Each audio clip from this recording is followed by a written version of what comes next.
at going from unheard to building your own credibility. I'm Yoke van Dam, and I know that we're going to have a lot of fun today.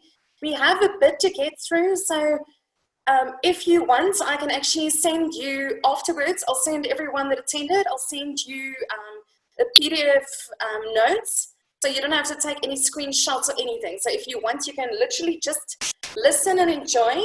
But what I want you to do is I want you to quickly just locate the chat bar. So if you look at your screen, you'll just see at a specific place there's a chat bar, and there's just going to be a few questions that I want to ask you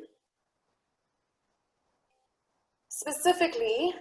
And can you go to the chat box quickly and see, just put in there for me, what's more important for you when you're choosing a product or a service to buy? So let's say now, and this could be for business or personal gain.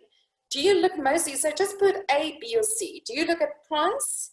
Do you look at quality, or how they treat their staff? So we're going to do this twice. They are... Sorry, Yoke. Yes. I cannot find the chat box. Okay, so what you do right at the top, if you go right to the top, there should be a thing that says more, or actually right at the bottom, there should be a place. Oh, okay. Have you found it? Okay, brilliant. So I'm just looking here. I've got a lot of B. So a lot of you are saying B for quality. I've got A or B from Jenna. Lucille is saying quality or how they treat their staff. But it looks like the average is mostly B, but a lot of you guys are saying actually a bit of all three. Definitely. And then the next question, okay, so before I get to the next question, I wanted to quickly explain this to you. In my previous webinar, I just wanted to summarize this for people who didn't attend the previous one. We spoke about the value of the black pearls. And I explained to you guys that originally black pearls was found in a small little... Yoke? Yes. Hi. Yes. Someone... Okay, so I'm just going to continue. So the black pearls was found on a small... Yoke? Yes. Who is trying to say something?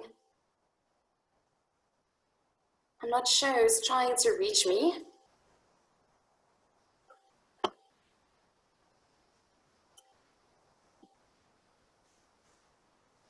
So the black pearls was found on a small little island, and it was sold for pennies. And one jewelry broker actually went, and he managed to get a person to actually make a beautiful little necklace, get it put in New York on Fifth Avenue in some of the top jewelry stores. He actually got them to put a really high price ticket to it, so a high-ended price, and then they advertised in some of the top high-class magazines. So what ended up happening with the black pearls is a market was created, and suddenly, because the celebrities liked it, it became high in demand, and people were actually willing to pay so much more money for something that they never knew about. So that is one of the topics that we are actually going to be discussing today. How can you position yourself as something like a high ticket price, something elite where people might not even know about you yet, but they could actually get that value from you? Can everyone hear me? Can you just raise your hands? Can everyone hear me? Brilliant. So in the chat box, can you please go and just put 1, 2, 3. If you're deciding to choose a product or service, is it important for you how the company treats the environment, what their reviews say, social proof, or their political views? So I'm getting a lot of 2s in terms of reviews. I'm getting 1 and 2, how they treat the environment, but mostly 2s, 1 and 2s. And yet, what's very interesting is that in South Africa, there's been a lot of trauma the moment people don't agree with their political views or with their values of companies. And I'll give you some illustrations. So this was research done internationally. This was not done in South Africa, with around 16,000 adults in Brazil, China, France, Germany, India, Japan, the UK, and the US. And what they found is the top percentages that people said was most important for them when they're choosing a product or service is that it's a really quality product or service, that it has good rate and reviews, and that it's then a fair price. But what you would find is in South Africa, those things are applicable as well.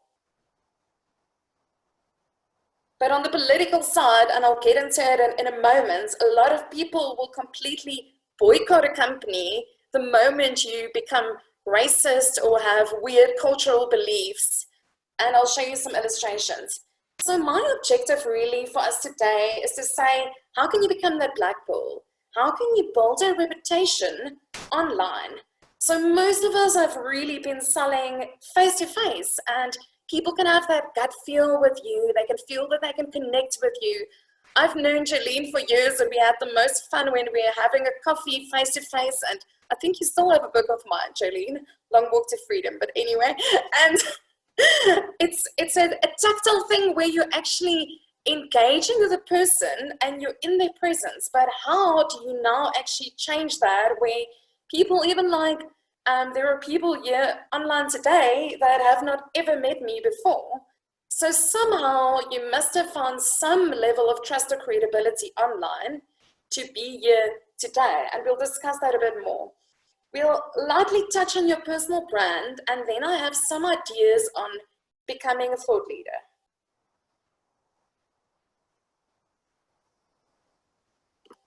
So who am I? Just a bit of background so that you can see I'm going to be sharing actual stories on how I built my own trust and credibility online. 3 years ago, I was retrenched from Auto Trader. I used to work with Jolene, and my husband said to me, Yoke, you've always wanted to have your own training business. Why don't you just go out and do it? But for many, many years, for about, 10 to 15 years, I was working in the publishing industry, marketing textbooks for Oxford and Pearson publishers. And then I worked for the big brands Auto Trader. And what I'd found is the moment you would, for instance, walk into a car dealership and you say the name Auto Trader, they'll allow you to go speak to the dealer principal. So immediately, because of the brand name, there was a sense of trust and credibility. So here I walked out, or they kind of showed me the door, and I was like, on my own, I had to go and build the brand of me, a brand of my own business. And what you will find at the moment is, even if you are in any business, so whether you're at Floorworks, whether you're with Siddle doing investments, whether you are working with big amounts of money for people, or you are in the non-profit industry, even if a company has a brand, you have a brand too. And people can still choose to do business with you or someone else in your business or any other of your competitors. So it's up to you to actually work with a brand so that people actually fully trust and want to engage with you. So I started really looking at credibility, thought leadership, and today I'm going to talk about what I've done and then also amazing things that I'm seeing of other people. And it cannot at all be conclusive. There are just so many more things to talk about, but we'll see what we can cover today. So the first thing I wanted to do is I wanted to get my credibility because I studied publishing originally. And I had studied my NLP practitioners, international qualification, and I had really built all of my speaking skills over 10 years. So I really felt I'd done my, those 10,000 hours of Malcolm Gladwell. I felt like I really wasn't fake. I now need to take the knowledge that I know and show this to people so that they can trust me. So the first thing I did is one of the people that I've followed for years and years and years is Douglas Kruger, and I'll always do what he does. So I noticed that he would, for instance, go and speak at Mensa. So that is the Society of Seriously Intelligent People. And immediately you would meet people that are in top positions at companies that see you as the keynote speaker, and there's instant credibility. he specifically spoke about the fact that you need to work on your reputation in the market. So you need to actually get in on radio. You need to actually get articles published.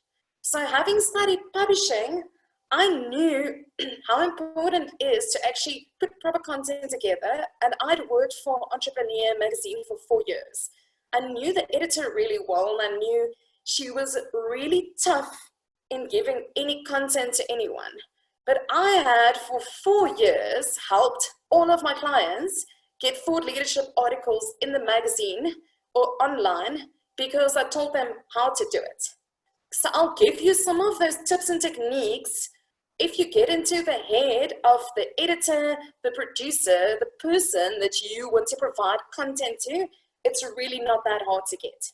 So then I decided I want to get on radio. So I started looking at my network, and I found that I was part of Women of Stature, and there was a lady specifically there that was on Mix FM. I contacted her and specifically said to her, I can provide thought leadership on these topics. What show would you recommend that I should approach? Is there a producer that I can chat to? She sent me the guy's details. I introduced myself.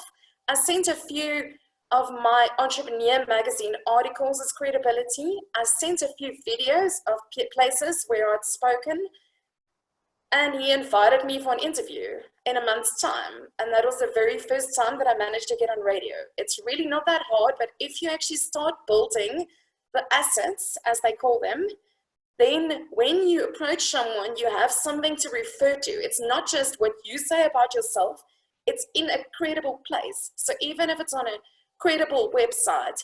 So right now, so many magazines have closed down. But what I'd found, even when Entrepreneur magazine closed down, all my articles have migrated to entrepreneur.com, the international website, which is even better.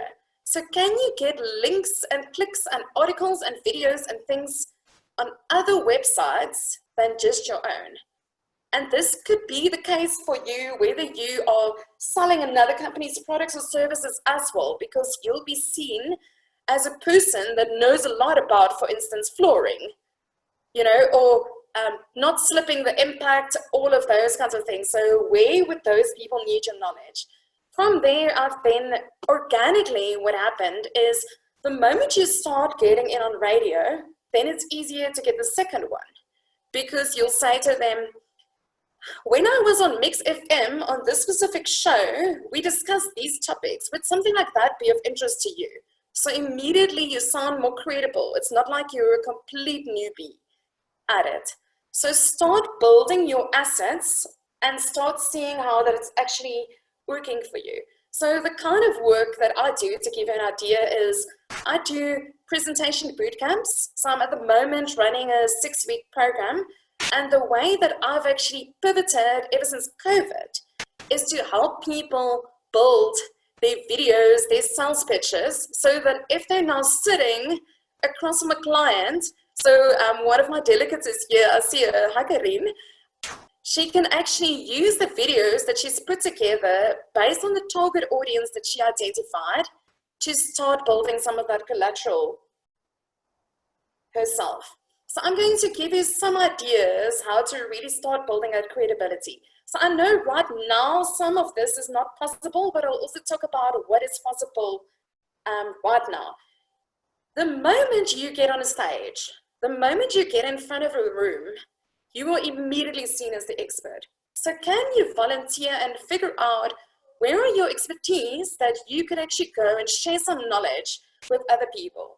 So one of the forums that I tapped into, because the core target audience of mine has always been HR, because they make decisions about training, right?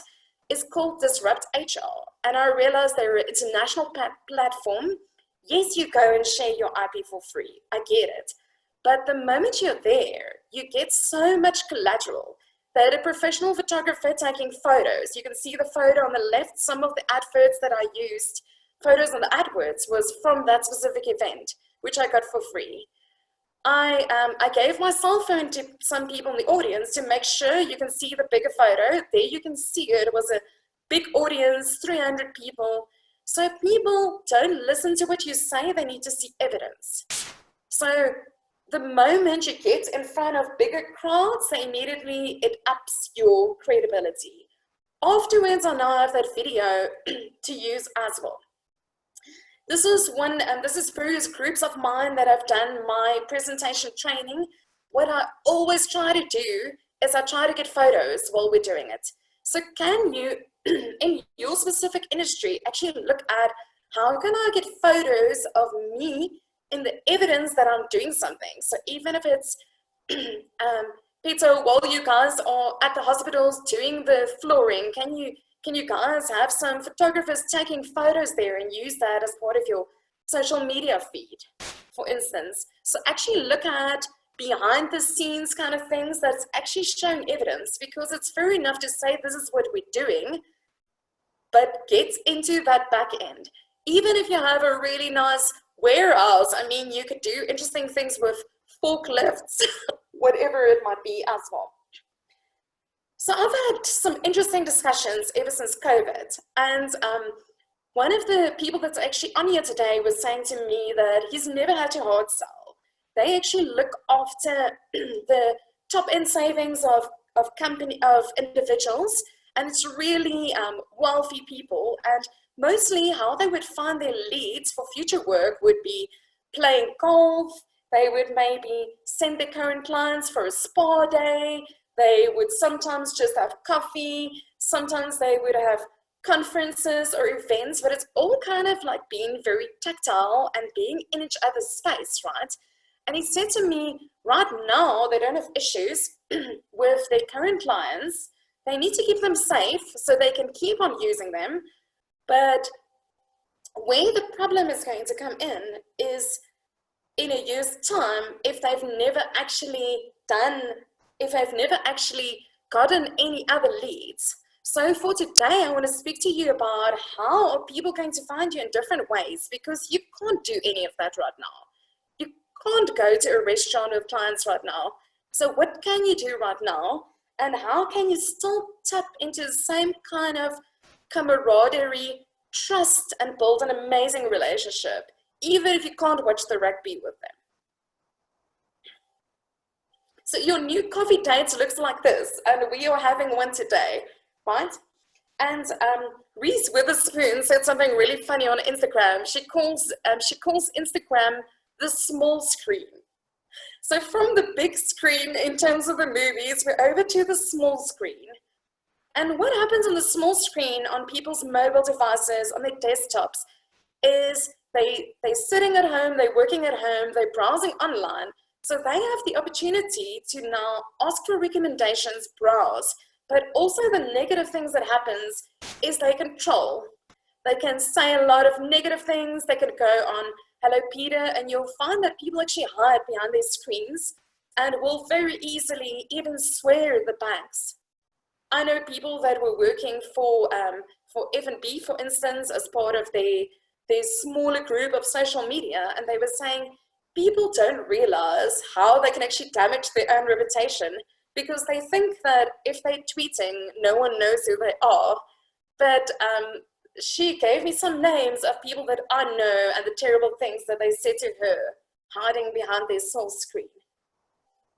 So for today, our aim is really, how can you become that quality client? How can you be that Blackpool? And some of that will really be through the kind of recommendations you get. Then it's all about building your reputation and your credibility in the market. And when people see that a lot of other people are saying good things about you, that there's a lot of content about you out there, that they feel like you know your personality before they've even met you, that's how you build trust before you've even met a client. And you need to know that you are your own brand, whether you're working with a company or not.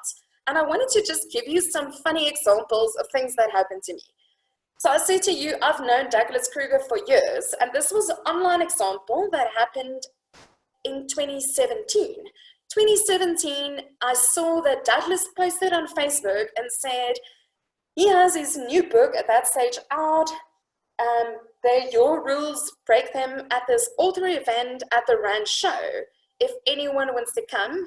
And me and my sister decided, we do really want to write books, let's go.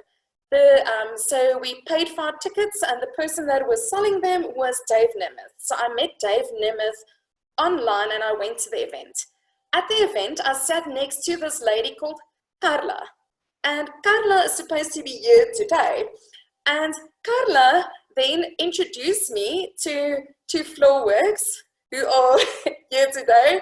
And Carla also, I just want to show you the 6 degrees of separation. It's insane.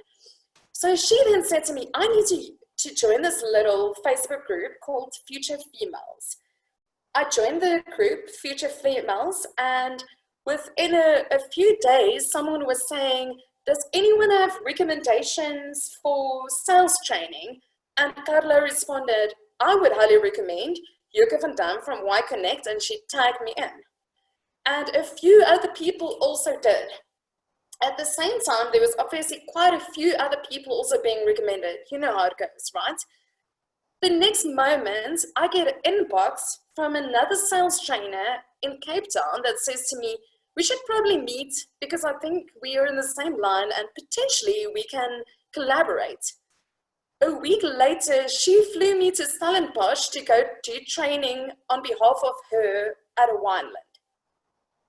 So can you see that what started off with a Facebook post from someone that I knew, how I met people, and how that eventually led to specific business. What happened in the meantime on that group, I had a few other recommendations, and it's also led to coaching clients. So can you find communities where you can be engaging in giving free content, whether it's articles, videos, whatever it might be, so people know that you are credible and that you're willing to help. And I've had people come up to me at a Future Females event and say, yo, I know you, we've never met, but I've been following you for a while. And I would say like, oh really, that's very interesting. I didn't know that. So something else that happened, and that's the second storyline that I want to share with you regarding Dave Nemeth.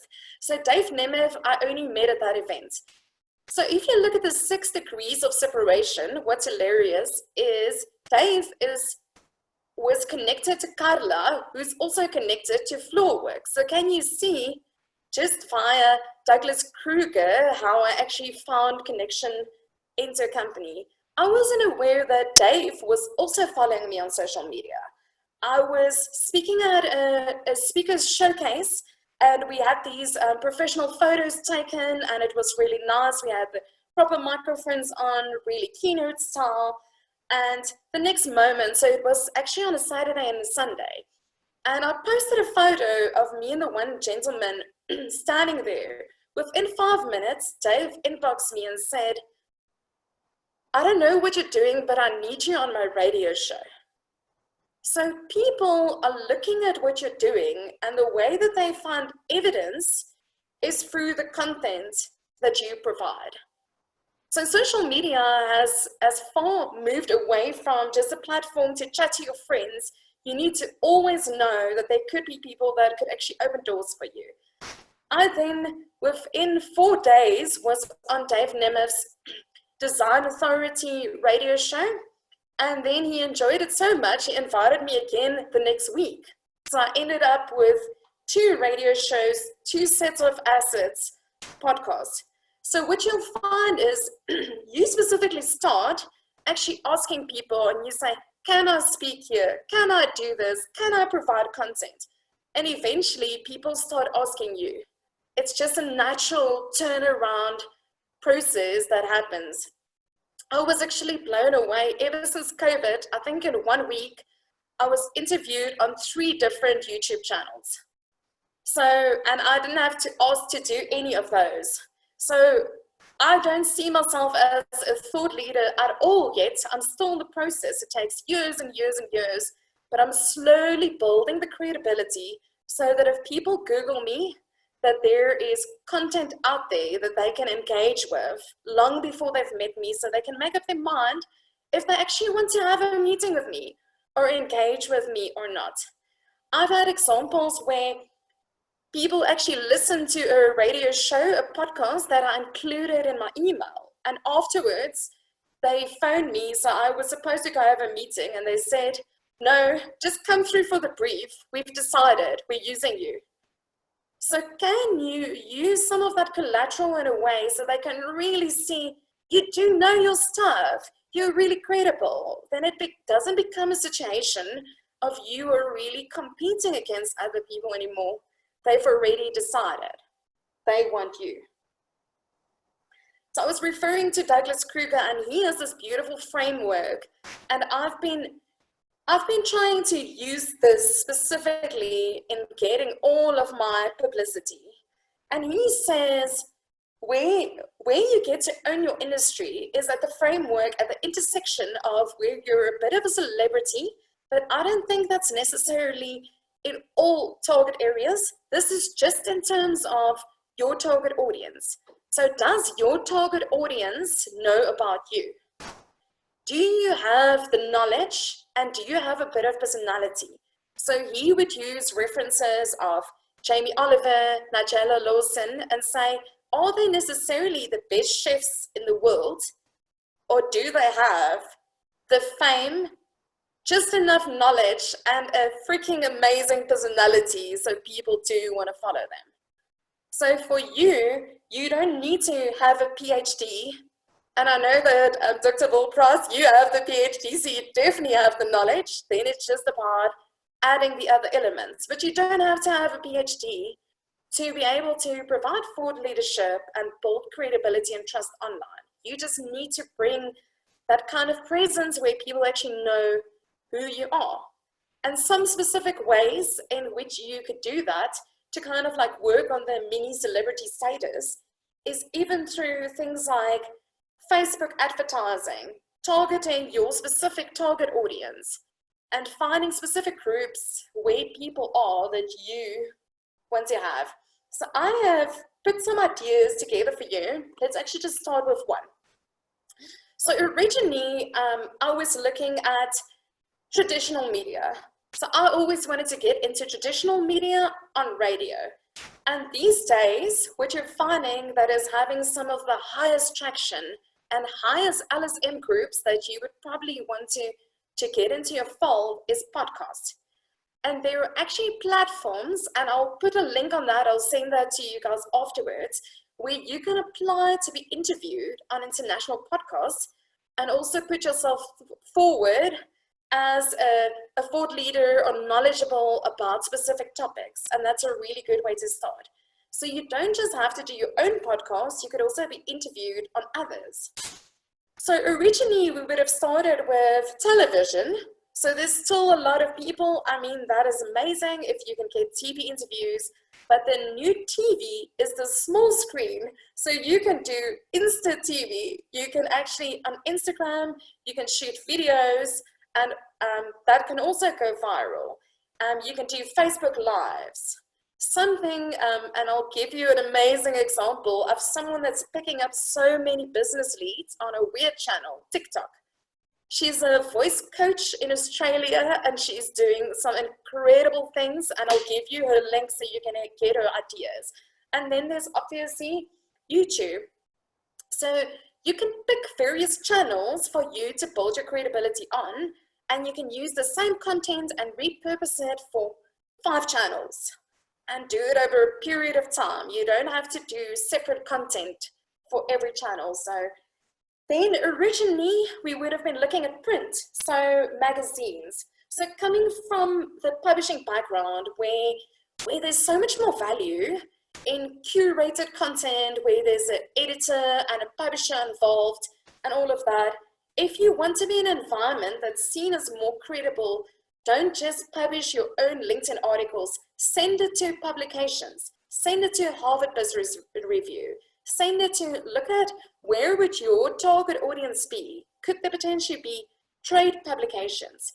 Could there be specific websites that they would be open to getting articles from you? So don't just look at, for instance, if you are in psychology, don't just get into Psychology Today. Think, who are the people that could potentially need help? And maybe that could be another online magazine. It might not just be Psychology Today, where all the psychologists are already. So you can also look at writing your own LinkedIn articles. And something that I found really interesting, and I've only been experimenting with it recently, is finding local and international Facebook groups with a credible target audience. So if you are now creating content on various channels, you can then go and write a little piece there, and below your post, so not in the post, below the post, you put the link. So what happens with Facebook, for instance, the moment you put a link and you take people off Facebook, they don't allow it to be shared as widely. They're actually limiting your reach. So never put the link in the post, always put it below it. And then there are teaching platforms. So you could start putting content together for things like Udemy, Teachable. You could use platforms, you could use currently still the 40-minute free option on Zoom if you wanted to just start doing something. You could also offer free webinars to build a lead database, or to just educate your clients about what you're doing. So even if you are not selling anything, clients need to be educated and use the platforms that are available to you. Some companies prefer using Microsoft Teams. So I wanted to quickly give you guys a walkthrough on one of my topics. So I was looking at what are the topics that I'm strong at when I was trying to get media exposure. And one of the topics, because I'm an internationally accredited NLP practitioner, I decided a lot of people are not so open to NLP. They think you're trying to hack their brain, hey Bill. And so I decided to rephrase it to emotional intelligence. And I started first seeing who's in my network. So that's where I actually started pitching articles to Entrepreneur magazine. Then I was approached by a lady who actually, Liz Borrow, she is a photographer. She teaches training for photographers. She's a brand strategist and a marketeer, and she has her own YouTube channel. And she said, can't we do a trade exchange? You coach me for a speech that I need to do, and I'll interview you and we'll do like a mini masterclass on my YouTube channel. And what was beautiful about it is she's a designer. She edited amazing content in there. She made a mini show reel. So the kind of asset exchange that I got was huge. So could you potentially look at doing trade exchanges with people that are maybe designers, videographers, people that have the skills that you don't have, and you offer something in exchange? I was interviewed on Louis and Bartos. They've got a podcast that started this year on the amazing meetings, and it's for facilitators. And that was all about using NLP and emotional intelligence in the classroom, because what you'll find face-to-face is people can become quite disruptive, and they can really disrespect the trainer. So how do you overcome that? And then the next moment, a lady from Toastmasters, because I've got my distinguished Toastmasters, I did that for more than 10 years, she said to me, can we interview you on emotional intelligence and your Toastmasters journey? So it's strange, guys. The more you do things, the more people will contact you. But I just wanted to show you that it started with magazine articles, and then it went into YouTube platforms and eventually podcasts. The one with Louis and Bartos is actually in South Africa and Holland. So how do you start? And here are some ideas for you. So if you want to do blog articles and magazines, can you ask yourself, and these are examples of what I specifically use, can you ask yourself, what are the problems of your typical clients? So for instance, for me, I said, they get into conflict. Right now during COVID, there are toxic teams. It's hard to manage your sales team remotely. How do you sell during COVID-19? That's why many of you are actually here, right? It's a current problem. Then I said, how can I help them? I can help them through emotional intelligence, through presentation skills, through sales training. What do I know? So you kind of like break down all of those things, and then you start putting content together or approaching the people so that, for instance, if you're speaking about flooring and you're thinking, Peter, if I can give the example, if you're trying to speak to an architect, maybe they are experiencing specific problems at the moment, and perhaps you could do a bit of an educational to help them to understand those specific things. So you're not necessarily selling your things, but because you are seen as the expert, they will come to you.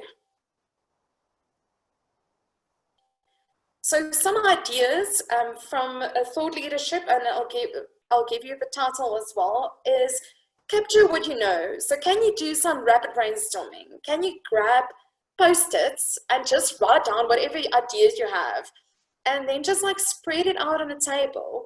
And then what you could do is you could actually chunk it together according to themes and specific things. Can you get quotes of people for inspiration? What you could even do is you could conduct, they call it a literary review of bestsellers. So are there specific books out there that could help your target audience, and where you actually do a summary of the book or an add-on to the book, or, you know, there is so much content out there of some of my favorite business books where the person has made a little video where they speak you through the main points. Because people are lazy. They don't want to go read the book themselves. They want the shortcut. So can you provide that to them? So think what you know that can potentially help them. I've included something for you, and this was a guide on how to prepare for a podcast or radio interview. And I'll just quickly chat you through it. So if you're now in a podcast or a radio interview, you need to ask yourself, what is my goal or my objective? Do I have something that I want to sell? So is there a specific link that I want to send them to? Is there a specific offer? Or do I just want to get an increase on my Facebook page? Like, what is your objective? Is it brand awareness? Is it lead generation? What is your objective? Do you want to just show your credibility in the market about a specific topic? So you need to set your intentions up front so that you get those results. Then what I would do if I was you is, so what I found with various interviews, it differs. So my very first interview on Mix FM with David Watts, he didn't send me any questions beforehand, which can be quite threatening if you're not a good listener and if you don't know your stuff.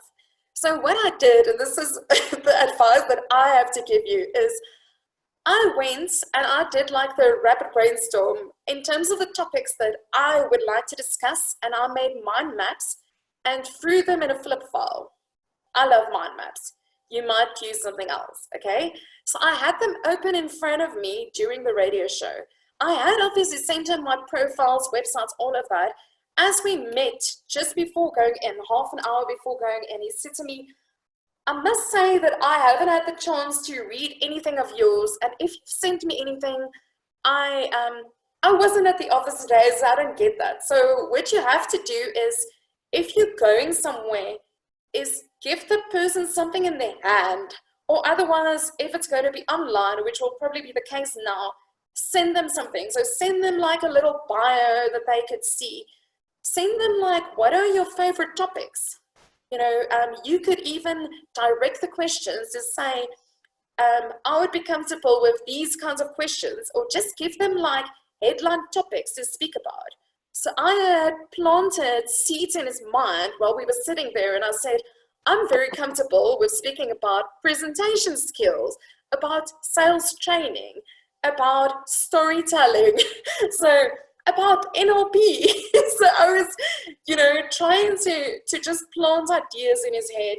So specifically, you need to be intentional. You need to know that other people might not be as prepared or professional as you. You guide them and help them to help you, right? So remember, the audience can't see you. So during the interview, the very first one, I would sit there, and I'm a very animated person, and he would ask something and I'll go, I would nod my head, and I had to realize that, you know, the audience can't see you if you're on radio. So you need to literally say what you mean. If you're using certain body language, you need to say it out loud.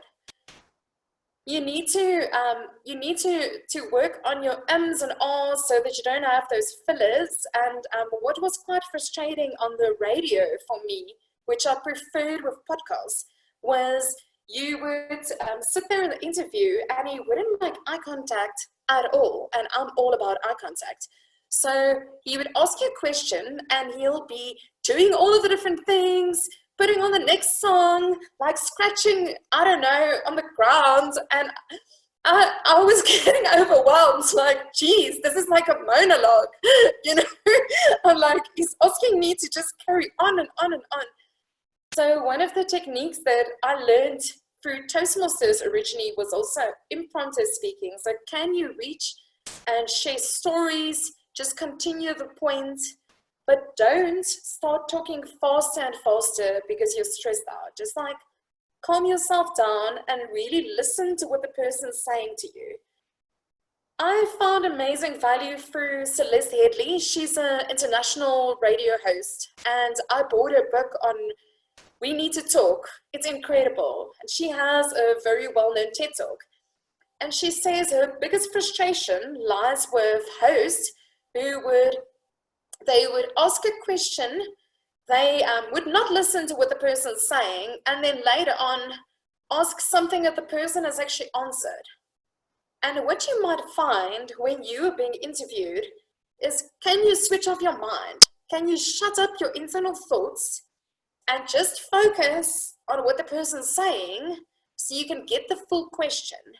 And what you can then do is you can paraphrase it back to them to repeat what they've said, to give yourself time to come up with the answer. Like, have grace with yourself. You're not a robot.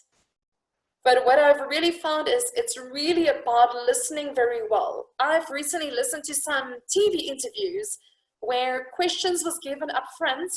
The TV host would maybe ask the question in a different way, and the person would still almost be verbatim answering the question that they wrote down, the answer, not really answering the question that the person was asking them. So you don't want to be two people shouting barely related sentences at each other.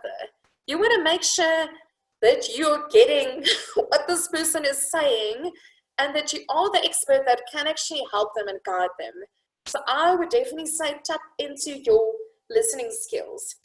And then the last thing in terms of podcasts is have a plug. So what that's about is, what is your call to action? Is there something specifically that you want to say at the end? So the host would say something to you like, is there something that you want to say to the listeners? Where can they contact you? So that could be contact details, or he would prompt you for almost an offer. So prepare something like that and have the link so that they could share it, or there's a specific platform that you could actually get the leverage of that.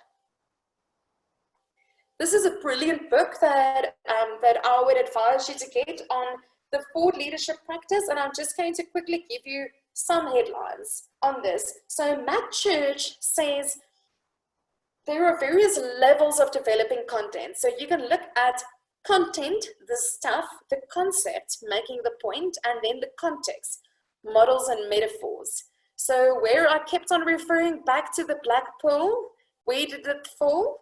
In context, so that's actually on a higher level. So what's very interesting is he said, you can use that same concept, black pearl, and you can change the contents and make it applicable to any industry. So we have people from non-profits here, people in the flooring industry, we have people in leadership development, car industry, wide variety of people, even in interior design.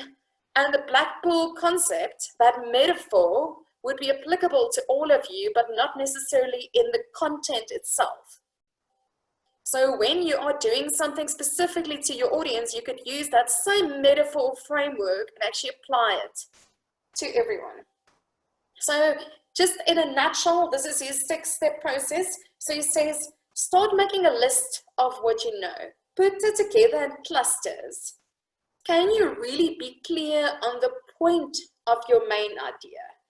Can you then chunk it up into get to a much bigger picture and how it's applicable to many other industries? Can you then go and find supporting evidence, so facts, stories, case studies? So even the kind of things that I'm doing here is I'm referring back to case studies, which is in other books, which is research that was done, which backs up the point. So when you're talking about things which shows that you're a credible expert, if you're thinking of Malcolm Gladwell, he is a journalist. He writes all of those beautiful books like Outliers, David and Goliath, and so forth. He is just curating stories and making other observations around them and bringing all of the stats and data together to make a point. I mean, he was speaking about the glass, if the broken glass story, that if a glass is broken, if windows are broken, the broken window, people are much more willing to actually go and rampant and break down that building, and there's much more crime there. That if people actually go and immediately fix the glass and the windows, further crimes don't break out. Because, so that is one of the examples that you find in his book, and then he adds all of the case studies and the stories to that. So you don't necessarily need to do intense research yourself like Brene Brown that have done how many years of research on, on empathy and shame and all of that, but you could use facts, figures, and stories to actually start building this and actually see, is there other research out there that I could add my own content to? Can I take it that next step higher? And can you then customize the content, not the context? So if you're looking at your personal brand, people will judge you on all of these various things. I want to encourage you to go do a bit of a social media cleanup. Go see who are your friends and go see who are your connections. And if you can't actually start just putting out some content on LinkedIn through articles, can you just start on your current social channels, just deciding this is my topic. I'm going to just start doing little videos, little articles, little things that people can see. This is what I am about. Give and receive reviews as well. If you're looking at your personal brand, I took some screenshots from amazing people and I wanted to show you. So Dave Nemeth, and this is Aletta Richard. She's in Cape Town. She also does presentation training. Anyway, this was their LinkedIn. This is Steph Duplessis. This is his LinkedIn. Look at all their headshots. Can you see it all is very professional? There are beautiful banners. Now look at Steph's Facebook. Now look at his Twitter. Now look at his YouTube. Can you have consistency across all of your channels and decide how you want to be seen? Can you not have you in a bikini in your LinkedIn, Facebook, or any of your profile pictures? Can you think that there are potential clients that could be seeing you, that you could be advertising to?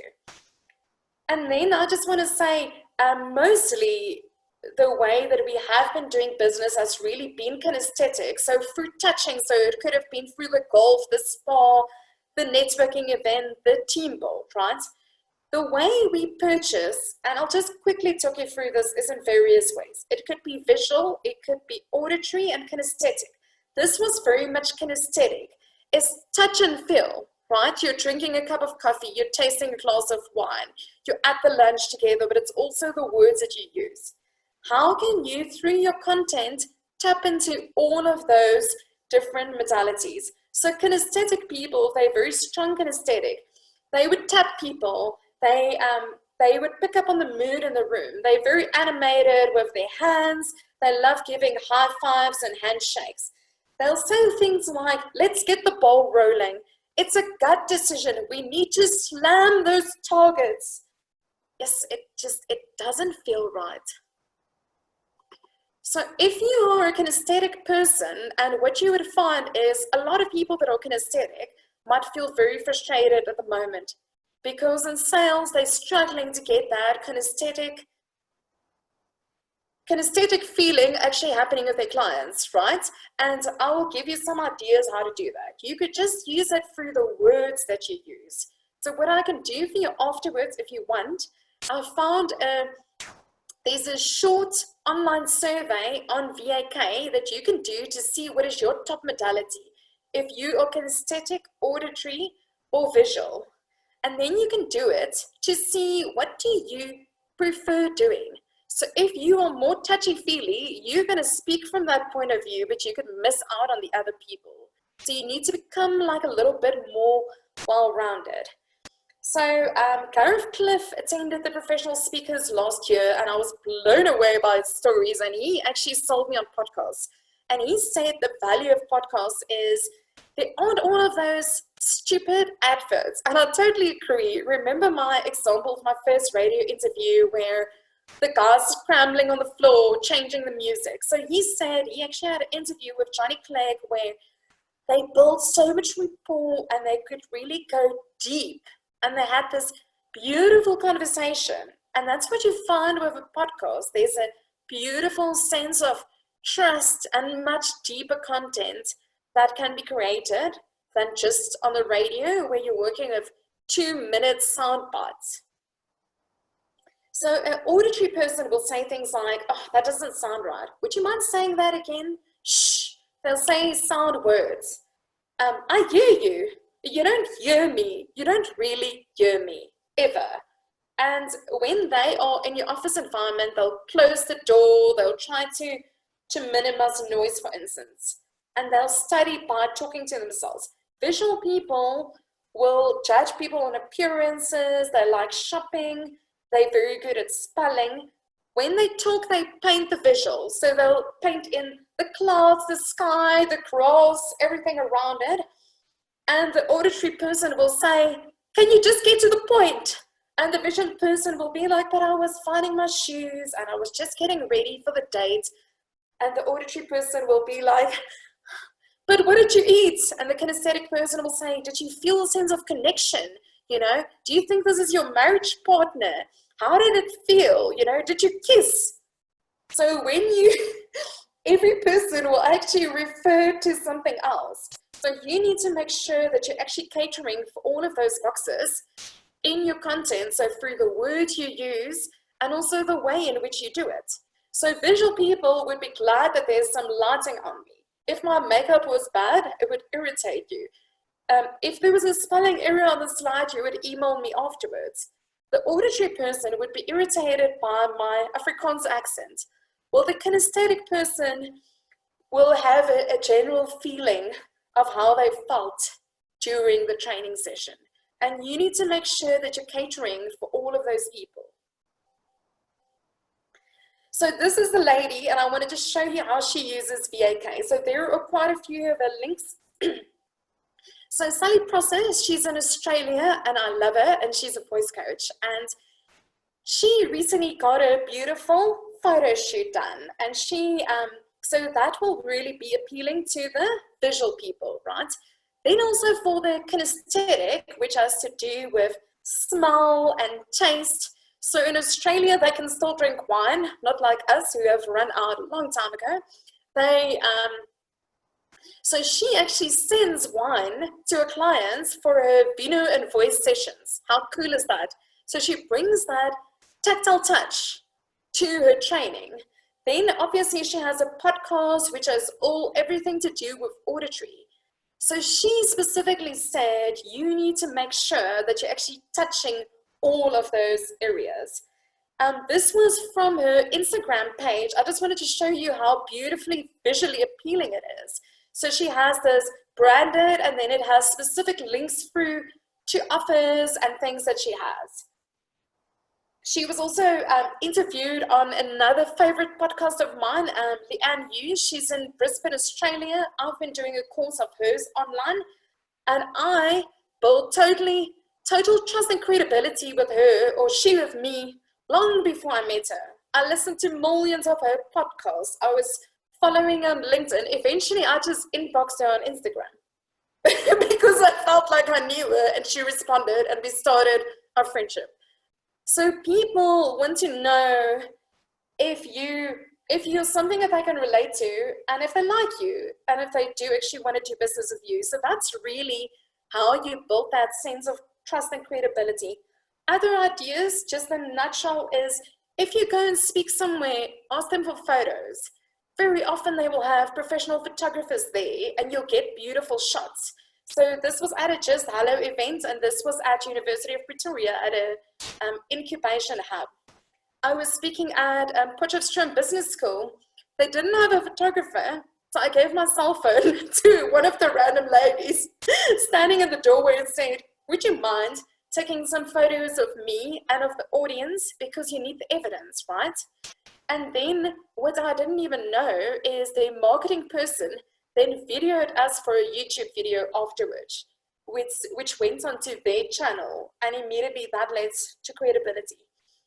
So in a summary, these are some of the main points that we've discussed today. How do you become a quality client? That black pearl. Can you get more reviews and referrals, and can you also refer others? Because that's really important. Can you use that 6-step process of thought leadership? Can you pick a few channels? I've given you millions. Can you take content and recreate it and customize it for various channels? Can you offer your thought leadership ideas to radio, magazines, podcasts, various places, local or international? Can you actually ask to be a speaker? And can you make sure that when you are there, you get photos, you get videos, and you get testimonials? Because in the words of my previous trainer, Cedric, that trained me in NLP in 2012, he said to us, people find more value in what other people say about you than what you say about yourself. So can you make sure that if you are doing something for free, that people would write something for you? So I would definitely want to ask everyone here, if there's anyone that found value, I'll send you my Google review link afterwards. If you would be so kind to just write me something, that would really add a lot to my own credibility and potentially open doors when people are ready to invest in training for their own business. I just wanted to quickly walk you through something that I'm starting again in another week's time. If you have found value in this content, people will, in the online environment, when you start posting those videos, those articles, doing those Facebook Lives, people are going to judge you in various ways. They're going to look at, do you bore them to sleep? Or can you keep their attention? So let's say like in a webinar. They're going to look at your confidence levels, and they're going to look at how are your Facebook Lives and things going. They're going to look at your posture. So what does it say about you? Do you slump back in your chair? You know, I'm seeing a few like glasses at the top here. So even like the level of the screen, they would be looking at your facial expressions, your eye contact. You actually look at the webcam. Do they feel a sense of trust and connection to you? They could be looking at your eye movements. I never knew this. But if you're making a video, and this is also something I learned at NLP, if you are referring to something you thought about, your eyes go up left. If you're thinking about something you heard, it goes level left. Or if you have thinking about a feeling, it goes down.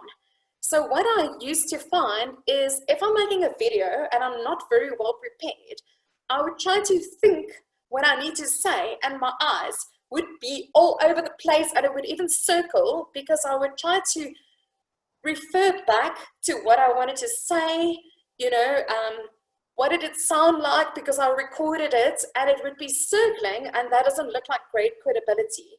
So you need to know your content, have your post-it so you can look at the webcam, or if you're making a recording on a cell phone, and just look at it so that people don't have this crazy eye movements. And I never knew that until I looked at my own horrible video and had to redo it.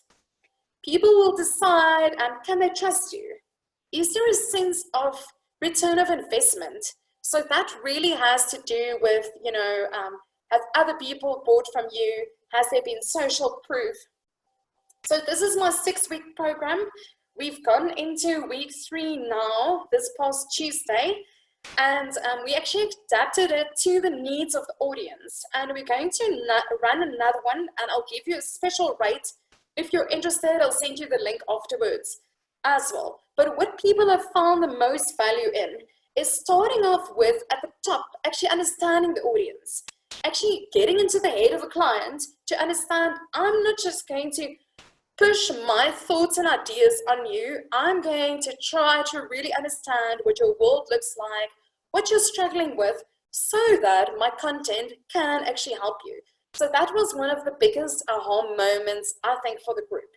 Then we went into week 2, like, how do you not put the message together? So structures, how do you relate to the audience, different personality types? What should you do with your posture and body language on a screen or in front of an audience? So you could use it for both. What do you do with your screen?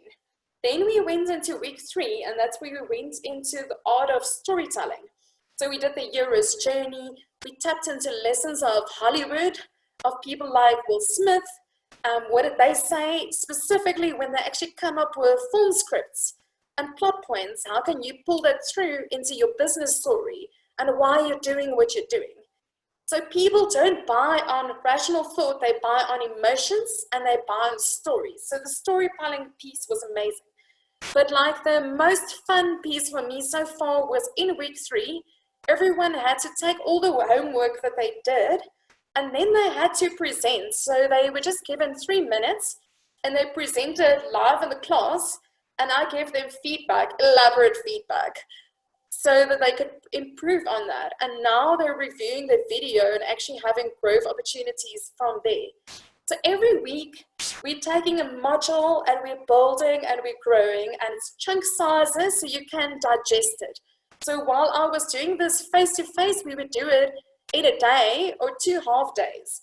And one of the ladies was actually on one of the face-to-face half days, and she's come back and she says she has more value now than she had in the previous version because of the engagement, because of the practical elements. So the reason why I decided to actually do it online is I was enrolled in 2 international training courses that I paid for myself. And I know that if I do things for free, I don't take it seriously. I very rarely implement any of the work. There's no sense of accountability. It's yo, great.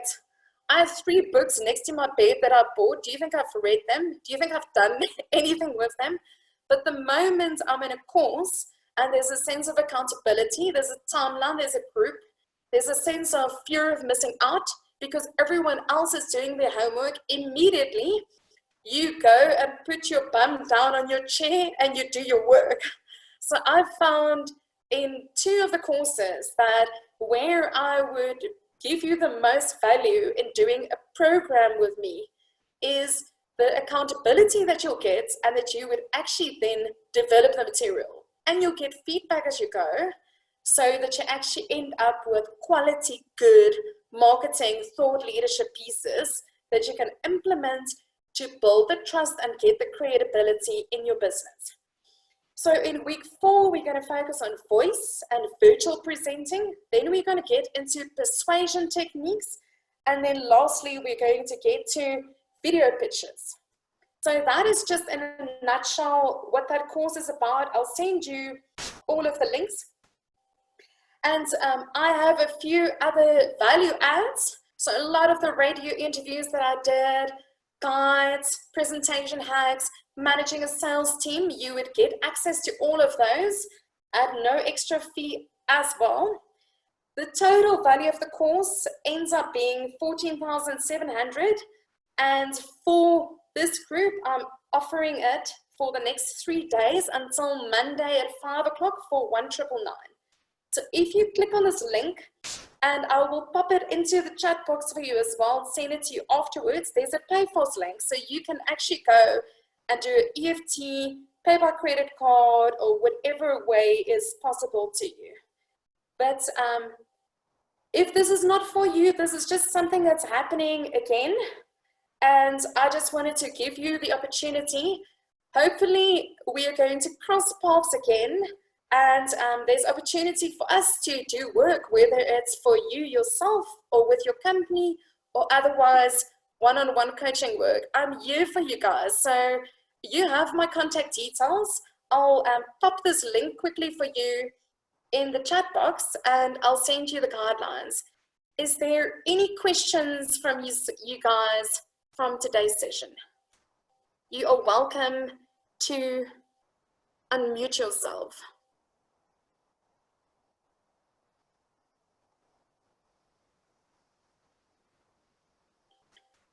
Any questions? Brilliant. And there are my contact details as well. Oh, Jonathan wants to. Jonathan, you want to say something? No, Hi. I was just. Yoke, can you hear me? Yes, who's speaking? I'm Debbie Boardman from Floorworks. Yes. I just wanted to ask you a question. I mean, I've been a rep for 20 years for Floorworks, and in the next 2 or 3 years I'm going to retire. But the thing is that my problem is not the presentation. It's the technicality behind getting this all going and working. And what if something goes wrong? I can't fix it. So the technical side of it is what intimidates me. So, so what we're going to be doing as well is everyone that enrolls in the course actually gets given a SurveyMonkey link to actually go through their specific needs. So we actually customize the course, not just based on the content that we had, actually based on your needs. So, so if you're saying technicalities, does that have to do with like when you're doing a webinar, or were you actually making where you are doing the like a webinar, for instance? Yeah, I'm just technologically challenged. I don't actually understand how it works. So, you know what I mean? So then when something goes wrong, I can't fix it, I can't get connection, or the sound disappears, or, then I get very nervous. So then that upsets the presentation. So we're going to do an entire session just on virtual presenting, but that could also obviously do one-on-one coaching as well. So if you need more help, then we could do extra sessions based on helping you specifically with that, But we are going to be doing with how do you basically edit your videos? How do you upload to YouTube? How do you edit? How do you share the screen? All that kind of thing. Yes. So, okay. All just not very high level, the kind of things that I had to learn to do during this time, because you can't wait for other people. You don't always have the funds to pay an external marketing person. So even tools like Canva.com that I found helpful to show you, how do you make sure that if you're putting something on Instagram, that it's the right size? How do you do a thumbnail for YouTube, for instance? So if you're uploading a video and you don't choose the thumbnail, for instance, then they will choose a frame of you mid-sentence and you could look like this, So you actually want to choose. So for instance, no. So did I put that link in there? Yes, I did. Yeah. So does that help you? Like one of the guys that's on my current program, he wants to run webinars. So if I know what the core objectives are of the specific people, I work it into the content. Okay. So we actually customize the course based on the group that comes there. It doesn't just stay set like this is now how it will be forever. So I've never had as many sales elements, and I've never had any online elements. I've never trained on online presenting. I've never done any training online before this. I had to. So it's the same way. You need to just customize, learn, adapt, and work with what you have. So I will also, in the future session, what I'm going to do with the current group is we're going to talk about, for instance, microphones, lighting. So I have certain types of lighting here. What are the kind of things? So at the moment, you could actually still, IT products can be delivered to your home. So, you know, you could get lapel microphones sent to you, things like that. But for instance, what I need, what I've ordered, and I'm going to get it today, is a sound splitter. So there's only one audio input on my laptop. And so I need to split the sound so that I can still hear and plug my microphone in. So if I plug in the microphone, I don't hear what you're saying, things like that. Okay. So there's a lot of things like that. So I am at the moment absorbing as much as I can on remote speaking and virtual presenting to help people like you come up with good marketing material. Yeah. Anyone else? Okay, thank you, Yoke. Yeah, it's a pleasure. So just everyone can unmute themselves. And what did you think? What did you find helpful in today? Yoke, thank you for this. I didn't know what to expect, but I think what drew me was the title of thought leadership, because I'm passionate about leadership.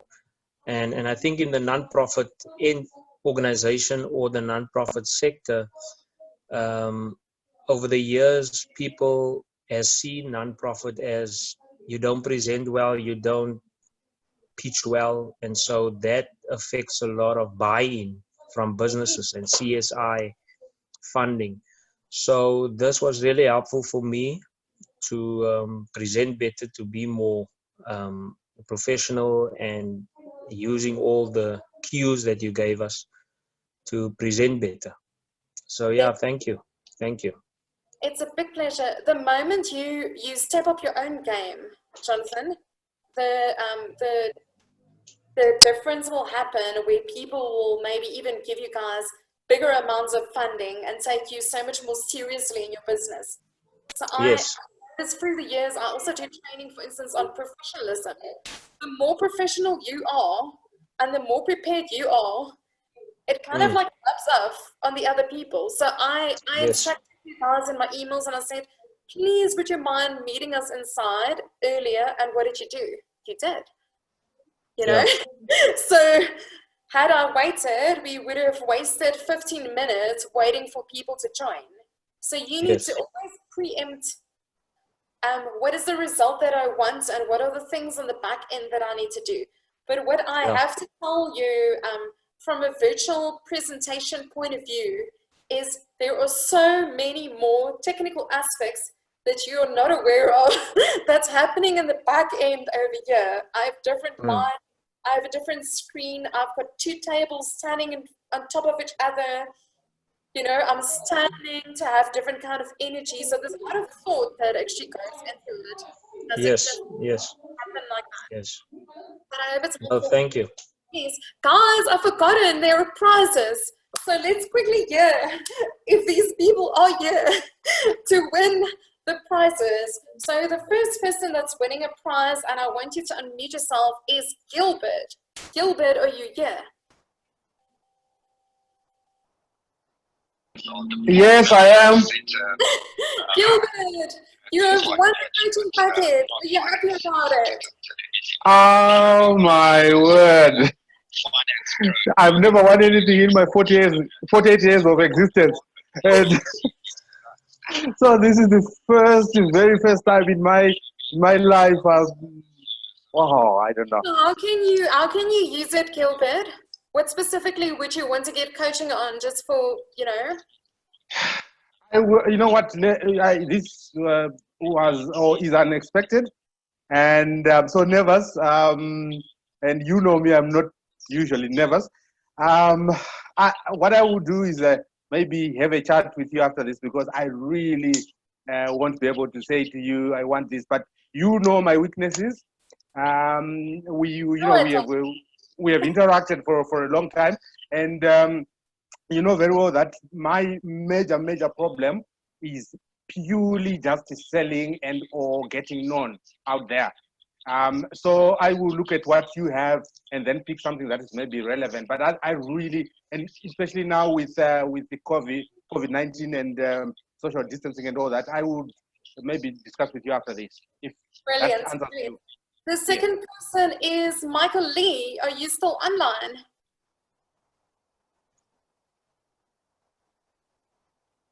Okay, so if Michael is not here, then the third person is Michael here?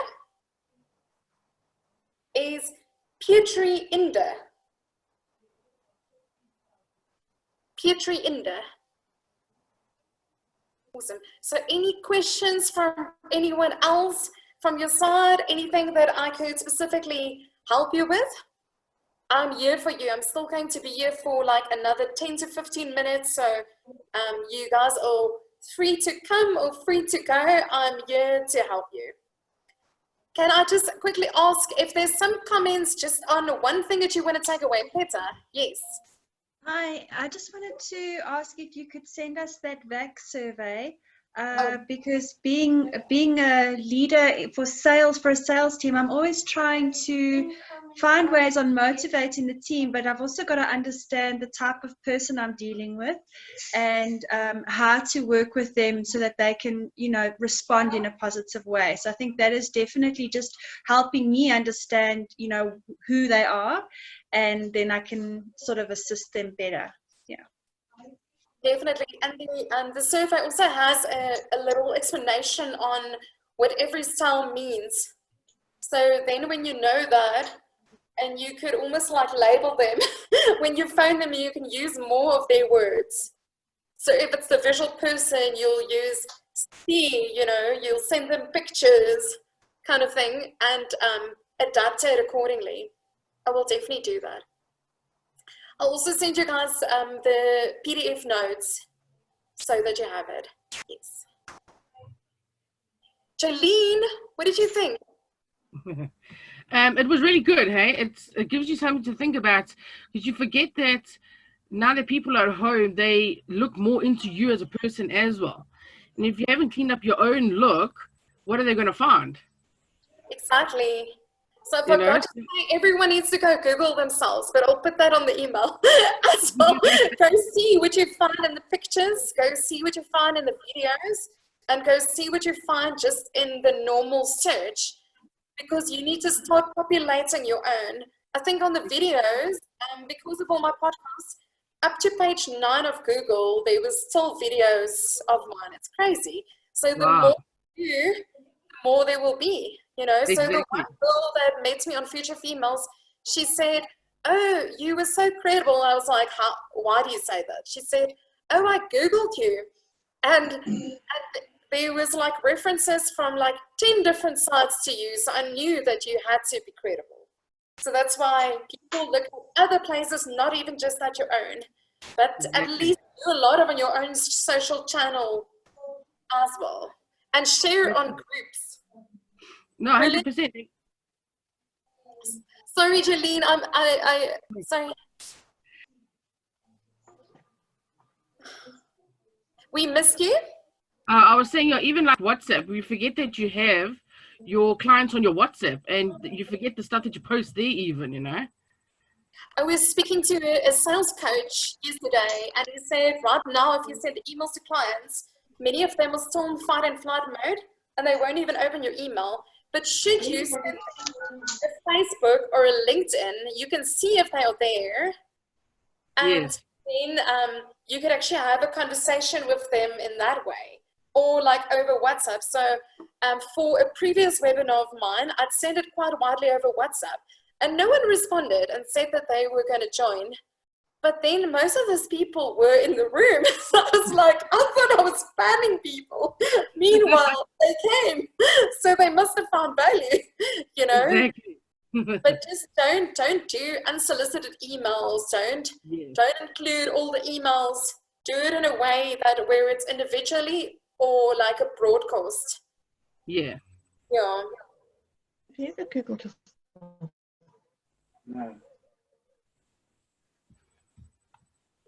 Yoke, thank you very much for today. I think it was incredibly jam-packed. Your energy always amazes me because it's as if you just get joy out of giving as much value as you possibly can. So I've just left you a review on LinkedIn now. Oh, thank you, Karine. Can you tell them what you're finding in the course? On our current course with you. Yes, I'll be brief. It is exciting. Again, it's jam-packed. And I think what is most value to me is how succinct the steps are, down to the bone practical, so that it's not just ideas and concepts that Yoke shares, but the how-to. So if you leave the session, you don't have to struggle to get done whatever she's conveyed. You can just go right into what she said and shared afterwards. And I also very much appreciate the fact that you make an effort to give us so much extra, what can I say, references, the podcasts, the videos, other people, other specialists and examples that we can then follow and from that grow. This week I connected with Leanne Hughes. Amazing. And directly, and I sent her my direct question and she answered me back and she said she's so tired of typing, she's going to answer with a podcast. So with a voice note. So she did that. And you know what? I'm now also following her and connected, and I'm so grateful for that link that you shared. And it's just a learning experience all the way, but practical. So much value. Thank you. I wrote a LinkedIn article where I thanked her because I said I had a meeting with her and she's in Australia, and I was like, why do I feel so connected to this person on the other side of the world? Like, this is weird. Like, I feel like I've known her for years, like besties. And then I realized so I've been doing her course, and it was different time zones. So sometimes you wouldn't even be able to be in a live session. So like for me, Karine, that's what's nicer with our group. It's everyone can be there. There's so much value. That sense of trust gets created, the camaraderie, the kind of like safe space that gets created. But with her specifically, I was following her podcast, reading her articles, and I was like, wow, she's amazing. I want to give her some of my money. I literally went like that.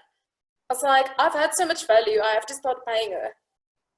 You know, let me support her. She's giving too much away. So can you kind of like do the same thing where people feel there's so much value they cannot but support you? You know, I think that's important, Yoke, but you know what? You've just touched on a very important point. Here we are in this crisis in South Africa, and we have a gold mine of talent. And I believe that even if I look at the volume of people who are on the call this morning, there is so much potential that hasn't yet been shared online. And that it should, you're like a catalyst in what you do so that it can just flow. And that we can actually grow each other. And yes, use input from overseas, which I absolutely support. But I believe we can do much more for each other than we believe. South Africans have incredible ability. Thank you, Karine. And we should stop just doing work with American, Australian people and start supporting local as well and be the local talent, you know. Yeah. Tracy, I just want to say hi. I don't think we've met. Hi, sorry, hi. What did you Hello. say? Did you find value? Absolutely. Yeah, I really love it. This is all new to us as well. I've been in the sales industry for over 20 years, and it's all been face-to-face. So this is all new to me. That's why I'd love to do that YAC survey as well, because I think I'm a very touchy-feeling sense person. So this is going to be a lot of learning for me, but it's been a wonderful growth experience, and I've really enjoyed it. I really feel motivated every day when we do these sessions. I just feel, wow, I feel motivated afterwards. What do you sell, Tracy? Pardon? What do you sell? I'm with Floorworks Africa. Oh, you So- were Floorworks as Yes. well. Okay, Yes. stunning, stunning, awesome. Thank you so much. It's a big pleasure. Yeah, I just want to ask if there's any volunteer here that would want to just say one thing that they want to implement from today's session. One thing. One thing only. What is your one thing? I think you are just such a dynamic person, and your energy just comes across so well. I'd love to be able to do that. So Thank you. There's some techniques on confidence that we actually touch on in the course, because it's something that you can actually build and grow. And even things like standing also changes your energy. So the moment you sit, immediately you kind of like change your posture and that. So you need to kind of like go into live mode. Imagine you are in front of a room, not just in front of a screen. And like they say, you actually have to give more energy in the virtual space than what you would in a room, you know, just for people to feel and experience that. So you don't think it was too much energy, because I I heard a lady saying sometimes people feel they need to pull back a bit more. But I think in the online space, you actually need more to have that kinesthetic experience. I'm the wrong person to ask. One of my customers phoned my boss once and said, please don't let her come here in the morning. She's just far too bright and bubbly. So, you know, I'm not the right person to judge whether you're too active or not, because I'm a bit like that myself. Like-minded. Love it. Malvin? Hello. What is one thing you want to implement from today? Oh, yeah, again, like Debbie said, one thing. I think there's a few. Okay, it's fine, yeah. No, well, I think if there's one thing, you know, it's one thing I liked about what you said was more when you did radio, you know, you sort of felt a little bit like you couldn't connect with the crowd a little bit, and because there's no crowd to actually connect with, and I think I did a bit of a radio course for a couple of months, and because I wanted to be a presenter on radio, and it's absolutely incredible, because one of the first sessions, the guy just tells you to go up there and speak on a mic, and all he does is just say your name and tell the time, and you think, it's probably the simplest thing in the world to do, and then you get up there and you hold this mic and you just fumble the whole thing, because you just don't know the time, you don't know how to say it, you don't know what voice to use, you don't know whether you should be using this voice, and just two simple things takes you a process in which to learn, and from there you sort of build yourself up into being more confident.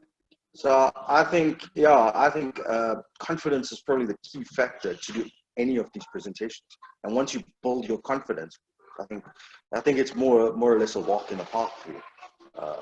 I think if anything, yeah, that's the big key factor. It's also your mindset and your beliefs. Yeah. So what we do focus a lot on in the course is like changing your own thoughts, reframing your thoughts, doing practice to develop the mindset. And I was in sales for years, Phoebe and Tracy, and I used to have these crazy targets at Entrepreneur Magazine, crazy. And the 1 month, I think the August issue was the craziest, because it was the business school feature. And because I loved educational institutions, I said to them, can I have the education category? And then I managed to get almost every faculty at UJ advertising separately with me. And then I had almost all the business schools in the country. But the entire year, I would be punting that issue, because the target was so crazy for that month that I had to pre-sell a year in advance to get all of that comms, you know. But it was a very long-term sale and planting the seeds, and some of it takes time and all of that. And it really felt like such a mountain. And I had to realize it was all about mindset. It was every single step you take, every little video you do, every little thing that you do to kind of like prompt and guide yourself to be like, I am good enough. I can do this. Like, just fake it till you make it. You know, you're going to improve and learn and grow. And no one's going to be amazing from day one. Like you say, Melvin, no one's going to sound amazing from day one. But if you don't look at your own videos and listen to your own voice that you expect others to do, like that's how we learn and grow. We analyze our own material and then we become better. Absolutely. But we get frustrated and we're like, oh my goodness, I sound so boring. Oh my goodness, look at that outfit. Look at my hair. And then you start changing that. Yeah. So it's like self. I have to say as well, I'm looking forward to that survey. I think we all kind of curious as to who we are in the business, you know. So we are looking forward to that survey. Are you also Floorworks, or what do you do? Yes. Oh, Floorworks. you did a radio thing. Wow. A little bit. It was just it was a thing a long time ago. Yeah. It's quite interested in. But I have to admit, you can only benefit from something to that effect. Ever since then, it's boosted my confidence levels in speaking, because they teach you different techniques on how to speak. And you wouldn't believe from the first minute you start to actually growing into it, it's just incredible how different it is, how much you think you can speak, and until you actually get onto that mic and start to talk. Definitely. Thank you so much for being here. Dr. Bill, I just want to say hello. I found so much value in your session the other day because I love NLP. So when you were speaking, I was thinking about the VAK and everything that's part of my courses, and I found so much relevance. Did you find some value today? Well, first of all, I absolutely was surfing on your emotional energy. I've learned that the brain doesn't create any new neuroplasticity when you're thinking thoughts of yesterday and in the now. You basically move into matter and not into energy. And so I absolutely love the energy that flowed. It was taking me and my brand into the future, and I love that. And one thing came to mind, that I don't want to be a thought leader. I want to be a thought maestro. That's stunning. That's a title you can give yourself. How's that for a humbling moment? Love that. Thank you. I love it. Thank you so